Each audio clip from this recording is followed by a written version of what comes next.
BJP నేతలపై రైతు commission chairman Kodanda Reddy fire అయ్యారు. మాజీ ప్రధాని ఇందిరాగాంధీపై బీజేపీ నాయకులు దుష్ప్రచారాలు ఆపాలని అన్నారు. ఇందిరాగాంధీ పరిపాలన సంస్కరణలతోనే బలమైన నాయకురాలుగా ప్రపంచమే గుర్తించదని ఆయన తెలిపారు. ఒక సందర్భంలో అటల్ బిహారీ వాజ్పేయి ఇందిరను దుర్గాదేవిగా కొనియాడారని చెప్పారు. కాంగ్రెస్ పార్టీని బలహీనం చేసేందుకు బీజేపీ చేస్తున్న కుట్రలు ప్రజాస్వామ్యవాదులు గుర్తించాలన్నారు. ఇది ఇంటర్నేషనల్ మార్కెట్లో ఇతర దేశాలకు పోతుంది, కొన్ని సందర్భాలలో ఇతర దేశాల నుంచి మన దేశానికి కూడా వస్తుంది. ఇట్లాంటి పంటను ఈ మధ్యకాలంలో ఒక చల్లటి వార్త చెప్పారు.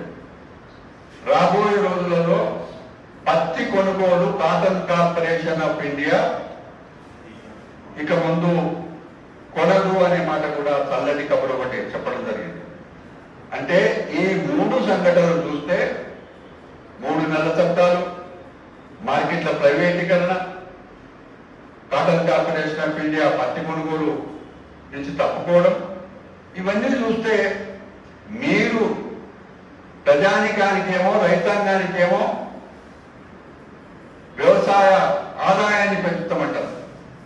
కానీ ఈరోజు వ్యవసాయ ఆదాయం కాదు కదా, వ్యవసాయం అంతా కూడా పెద్ద కంపెనీలకు అప్పచెప్పడానికి చేస్తున్న